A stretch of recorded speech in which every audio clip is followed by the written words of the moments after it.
Good morning बच्चों। आज हमारी नई वर्कशीट 25-26 के लिए हम इस चैप्टर को आगे कर रहे हैं। हमने उस दिन शुरू कर लिया था कोऑर्डिनेट ज्योमेट्री, निर्देशांक ज्यामिति। आज इसका पार्ट 2 यानी हम इसमें 7 चैप्टर का आगे डिस्टेंस फॉर्मूला, दूरी सूत्र पढ़ेंगे। ये थोड़ा सा पिछला रिवीजन। किसी भी बिंदु के निर्देशांक जो हैं वो हमारे ऑर्डर्ड पेयर होता है। एक्स और वाई दो नंबर होते हैं जो हमारे कार्तीय तल के हिसाब से डिवाइड होते हैं, जो हमने परसों पढ़ लिया था पूरा। एक्स जो है उसका एक्स निर्देशांक जो है वो भुज होता है, जिसे इंग्लिश में एब्सिसा कहते हैं। वाई निर्देशांक कोटि होता है, जिसे ऑर्डिनेट कहते हैं। और इनको अगर पहचान करनी है, जैसे ये पॉइंट है तो इसका ऑर्डिनेट और एब्सिसा अगर हमें देखना है तो इस पॉइंट से जो नीचे सीधा सीधा आया तो ये तो हमारा हो गया एब्सिसा, और जो लेफ्ट में जहाँ वाई अक्ष पे गया वो हमारा क्या हो गया, ऑर्डिनेट यानी कोटि और भुज। तो ये हमने पढ़ लिए थे। मूल बिंदु वो होता है जहाँ दोनों अक्ष कटते हैं, यानी ये हमारा मूल बिंदु है। तो इसमें हमारा जो है मूल बिंदु क्या आया, हमारा ज़ीरो, क्योंकि इसमें एक्स अक्ष का भी ज़ीरो है और वाई अक्ष का भी ज़ीरो है। तो मूल बिंदु के निर्देशांक हो गए 0 0। उसके बाद ये हमने पढ़ा था एक्स अक्ष पर सभी स्थित बिंदुओं के निर्देशांक जो है वो एक्स 0 होते हैं, क्योंकि इन पे जो भी पॉइंट होते हैं उनकी हाइट मतलब ऊंचा एक्स अक्ष से ऊपर या नीचे, मतलब ऊपर या नीचे ऐसी लंबवत दूरी कोई नहीं होती, सारे एक्स अक्ष पर ही होते हैं। तो इसका मतलब उनका वाई निर्देशांक जो है वो हमेशा क्या होता है, 0। ऐसे ही जो वाई अक्ष के बिंदु होते हैं वो ये वाले बिंदु हैं। इनमें क्या हुआ हमारा कि लेफ़्ट राइट का कोई डिस्टेंस नहीं है, इसका मतलब इनका जो एक्स निर्देशांक है वो क्या है, हमारा 0। यहाँ तक था हमारा सारा पिछला। अब हम नई चीज़ पढ़ रहे हैं आज, दूरी सूत्र, डिस्टेंस फॉर्मूला। डिस्टेंस फॉर्मूला नाम से भी क्लियर है, दूरी यानी दो बिंदुओं के बीच में कितनी दूरी है हमें वो बताना है। अब बिंदु के बारे में हम पढ़ चुके हैं। किसी भी बिंदु को दिखाना हो तो हमारे पास ऐसे दो संख्याएं होती हैं, मतलब निर्देशांक होते हैं दो, x1 y1, और दो अलग अलग हैं और xy तल पर ही है, इसलिए हमने एक को x1 माना, मतलब x1 y1 माना, और एक को x2 y2। अब इस फॉर्मूले को निकालना भी बहुत ही आसान है, मुश्किल नहीं है, दिखा देती हूँ। अगर ये बिंदु A है हमारा x1 y1, ये बिंदु B है x2 y2, इनके बीच की ये दूरी लेनी है। अब देखो, अगर इनके बीच की दूरी को लेना है, पहले x1 y1 का मतलब क्या है कि ये जो डिस्टेंस हो गया ये कितना हो गया हमारा x1, और ये जो हाइट है ये कितनी हो गई, क्योंकि यहाँ से यहाँ पे आए थे, यानी हाइट कितनी हो गई, y1। ऐसे ही अगर x2 y2 बिंदु है, इसका मतलब इसका ये पॉइंट x2 है, इसका मतलब यहाँ से यहाँ तक की दूरी क्या हुई, x2, और ये y2 है, इसका मतलब पूरी दूरी कितनी हो गई, y2, है ना। यहाँ से यहाँ तक जो दूरी है वो क्या आई, y2। तो ये दूरी हमें निकालनी है। ये समकोण त्रिभुज बना ABC। समकोण त्रिभुज में अगर हमें ये निकालना है यानी कर्ण निकालना है, पाइथागोरस थ्योरम हमने पढ़ी हुई है। तो पाइथागोरस थ्योरम के हिसाब से AB² क्या होना चाहिए, AC² जमा BC²। अभी तुम्हें बताया AC निकालना है, हमें AC यहाँ तक x1, यहाँ तक x2, तो AC कितना बच गया, x2 माइनस x1। ऐसे BC कितना बचा, ये y2 पूरा यहाँ तक, और ये y1, तो ये कितना बच गया हमारा, y2 माइनस y1। तो यानी AC की जगह क्या आ गया हमारा, x2 माइनस x1 का वर्ग प्लस y2 माइनस y1 का वर्ग। अब ये है क्या, AB², AB का वर्ग है। ये हमने लगाया है पाइथागोरस प्रमेय, पाइथागोरस थ्योरम से। अब निकालना तो हमें AB था, ये क्या है, AB का वर्ग। अब इस वर्ग को हटाएंगे तो इस तरफ क्या आ जाएगा, वर्गमूल। तो यानी ये AB क्या बन जाएगा हमारा, वर्गमूल x2 माइनस x1 का वर्ग जमा y2 माइनस y1 का वर्ग। ये जो है हमारा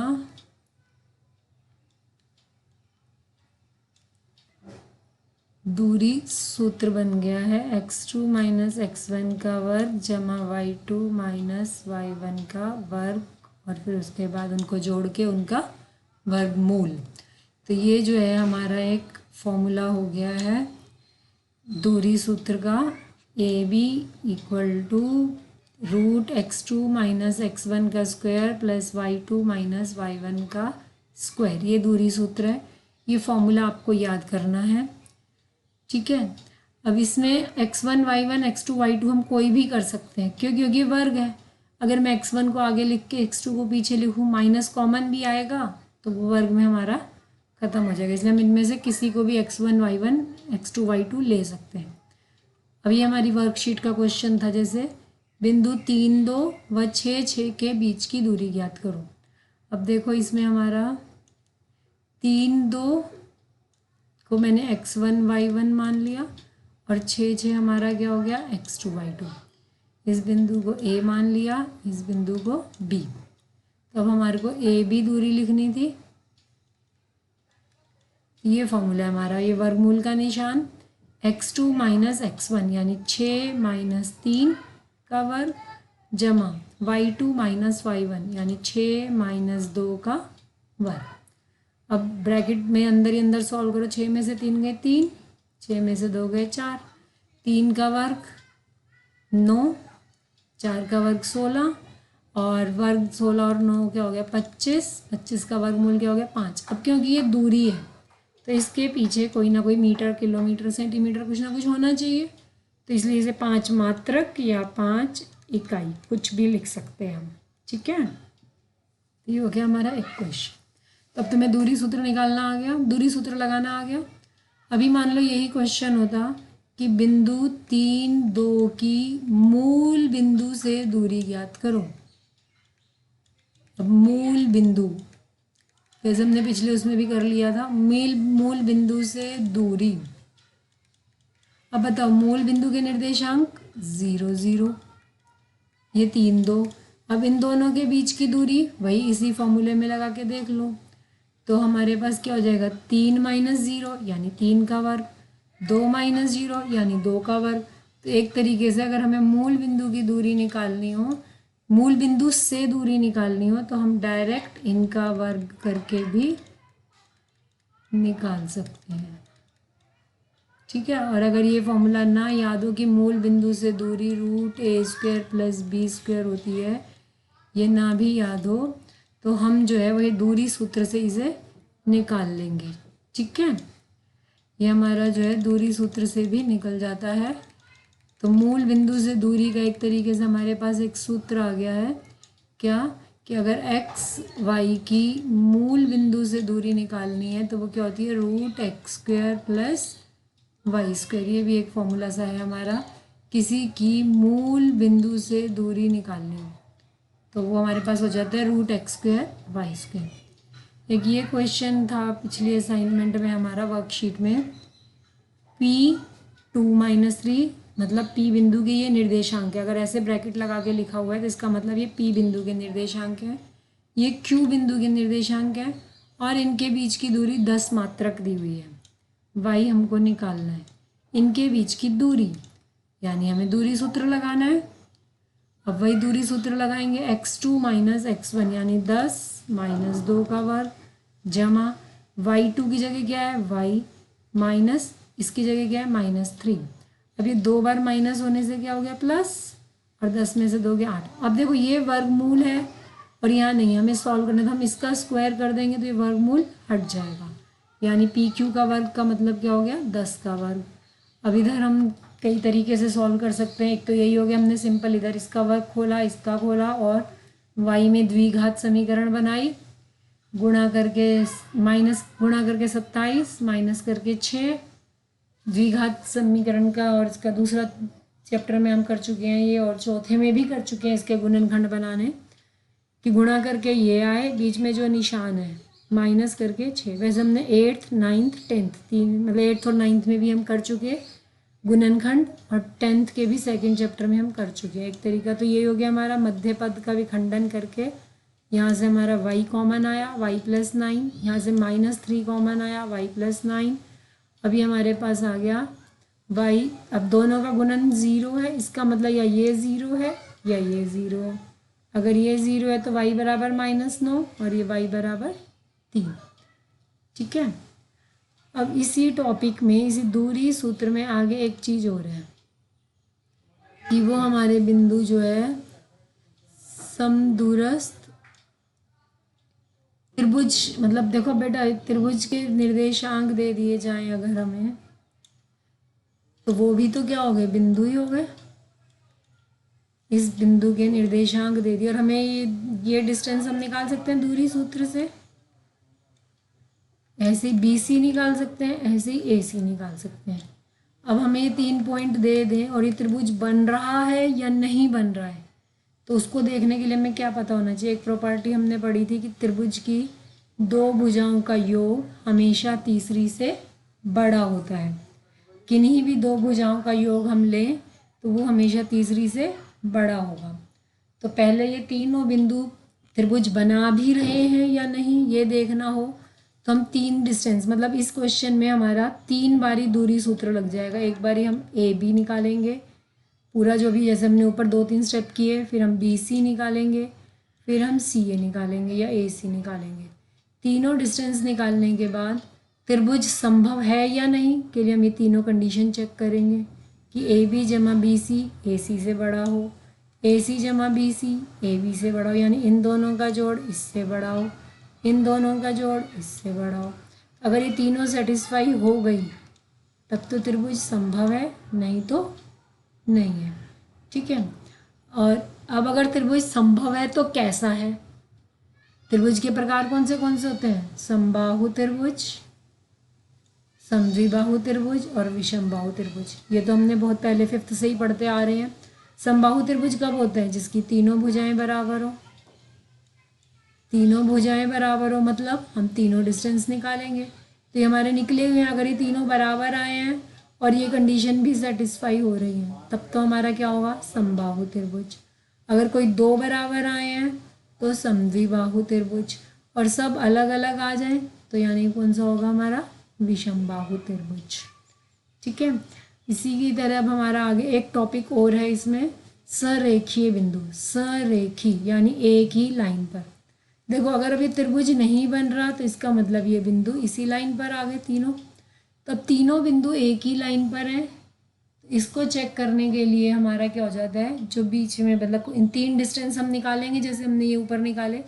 अगर इनमें से किन्हीं 2 का जोड़ तीसरे के बराबर आ गया तो इसका मतलब वो हमारे सरेखीय बिंदु हैं। अभी मैंने B बीच में लिख दिया है तो AB जमा BC बराबर AC हो गया। तुम तीनों डिस्टेंस निकालोगे और जो हमारा बराबर आ गया, मान लो हमारा AC जमा BC बराबर AB आ रहा है, तो इसका मतलब क्या हो गया हमारा C बिंदु जो है वो A और B के बीच में, मतलब हम तीनों डिस्टेंस निकालेंगे और जोड़ के देख लेंगे। अगर बराबर आ गया तो किसी एक के बड़े, ऑब्वियस सी बात है 2 छोटों को जोड़ोगे, 2 छोटों को जोड़ने के बाद अगर बड़े डिस्टेंस के बराबर आ गया तो सरेखीय बिंदु है। ठीक। एक इसमें हमारा टॉपिक है समदूरस्थ बिंदु। समदूरस्थ नाम से ही क्लियर है, समान दूरी पर स्थित, यानी जो बिंदु समान दूरी पर है वो हमारे क्या कहलाते हैं? समदूरस्थ। तो इस पे एक क्वेश्चन दिया भी हुआ है वर्कशीट में और ये इंपॉर्टेंट क्वेश्चन भी है, आ जाता है। एक्स अक्ष पर वह बिंदु ज्ञात कीजिए जो A -2 5 व B 2 -3 से समदूरस्थ हो। ये भी हमने रिवीजन में भी पढ़ा था, अभी यहाँ पे काम आएगा। देखो समदूरस्थ हो, ये नहीं बोला कि सररेखीय बिंदु है, इसलिए वो B बिंदु कहीं भी हो सकता है। A समदूरस्थ हो यानी A से उस बिंदु की दूरी और B से इस बिंदु की दूरी ये बराबर हो। दूरी बराबर हो मतलब AP बराबर BP हो। अब वो वर्गमूल के निशान से बचना है, तो अगर ये बराबर है तो मतलब इसका वर्ग बराबर होगा। अभी P बिंदु के निर्देशांक चाहिए हमें, लेकिन P बिंदु किस पे बोला है? X अक्ष पर।